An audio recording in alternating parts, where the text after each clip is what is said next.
I keep seeing this movie, Battleship Potemkin, pop up in books like Filmology and Ebert's Great Movies. And now that I've seen it, I'm not 100% sure I understand why it's there. This movie is a piece of Russian propaganda from 1925, directed by a gentleman named Eisenstein. I think I got the right name. If I don't, I'll amend it. And he is known for being one of the pioneers of the film montage, which, if you don't know, it's that thing that Rocky does, and he ends it by running up the steps. It's just a lot of like short snippets cut together. It's that theory of editing. And his most famous and most influential montage is a scene called the Odessa Steps, which is towards the end of Battleship Potemkin.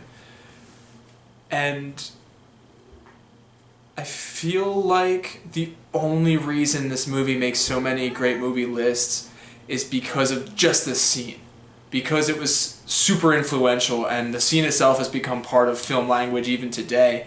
It's mimicked in movies like The Untouchables and a lot of other things. I'm sure The Simpsons have done it, things like that.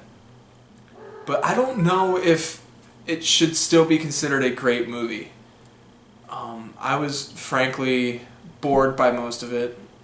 Part of that has to do with the version I was watching is free on YouTube, and it was the only version I could find, and it just, something felt off about the whole print. I'm not sure if that's the film itself or just the version that I had, but that definitely took me out of it a little bit, and even then it was a little hard to follow and stuff like that. And I think this is an analogy I used with Cody earlier.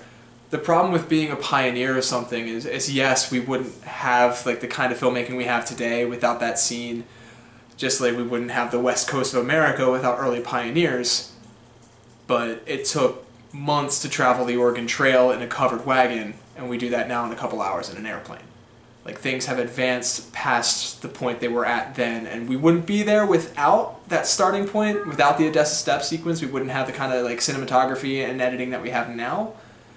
But what we have is way better now.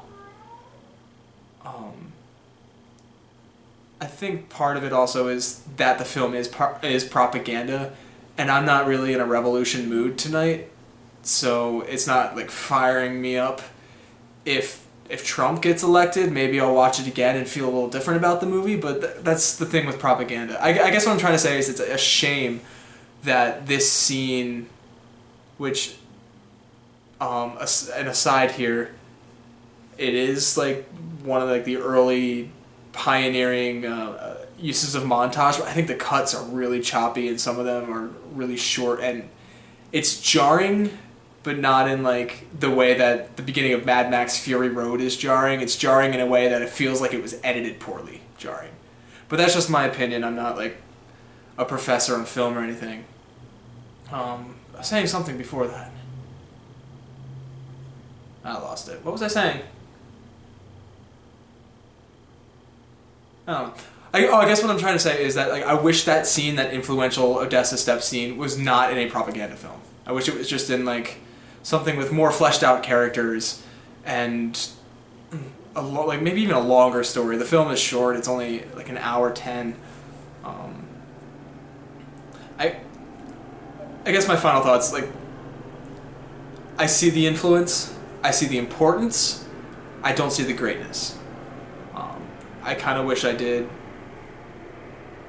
but I don't, and the camera's about to die. So tomorrow is another movie. Bye. Because of a scene towards the end known as the Odessa Steps, and is a classic scene in film. If you knock that lamp over, Luna.